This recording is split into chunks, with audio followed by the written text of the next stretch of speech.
Annabel Rama tinawag na Chucky ang nanay ni Sara Lahbati. Esther Lahbati nag-react. Pero bago ang lahat, kung ikaw ay bago sa aking channel, huwag kalimutan na mag-subscribe at i-click ang notification bell for more trending news. Si Annabel ay kilala sa pagiging feisty at pagiging unapologetically sa sarili kapag tinanong tungkol sa ilang mga issue.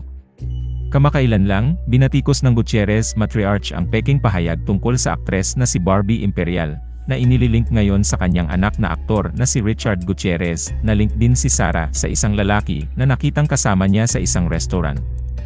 Gayunpaman, nilinaw niya na kaibigan lang ang lalaking kasama niya sa viral photos. Sa gitna ng issue ng breakup, inakusahan si Annabel Rama na siya ang dahilan kung bakit naghiwalay sina Sara Lahbati at Richard Gutierrez.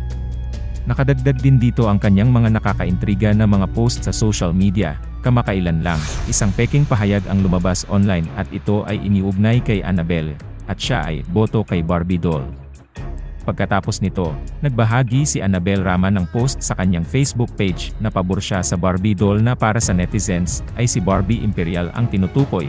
Dahil dito, nag-isip ang mga netizen na sina Barbie Imperial at Sara Lahbati ang kanyang pinag-uusapan. Kasunod ng nakakaintrigang post na yon, muling nagbahagi si Annabel ng isang nakakaintriga na post. Nagpakita siya ng larawan ni Chucky sa screen ng TV. Ito si Chucky doll.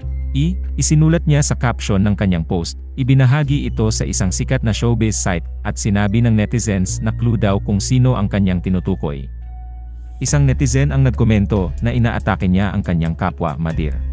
May mga pumuna kay Annabel sa pagbabahagi ng negativity sa social media at sa pagiging masamang biyenan umano. Napaka-bully, grabe. So red flag maging biyenan ito. She's always a red flag naman, girl. Kaya it's kinda shocking na people didn't see this or just it now. Nagpapatama si Madir as kapwa niya Madir. Samantala, ang ina ni Sara Lahbati ay tila nonchalant at walang pakialam tungkol sa mga patama ni Annabel Rama. Tingnan niyo po yung post ni Ms. Annabel Rama sa Facebook o komento ng isang netizen. In her reply, Esther wrote, "Bakit no need abalang sa akin, thank you." Sa comment section, pinuri ng mga netizen si Esther Lahbati sa naging tugon nito sa issue tungkol kay Annabel Rama. Narito ang ilang komento. "That's the way to clap back. Good job, Mommy Esther. Sarah's mom deserves to be respected as she is the decent one." Nakakatawa tong dalawang to, napaka-immature. Basag trip si Mommy, ayaw ng mga marites ng ganyan. Charot.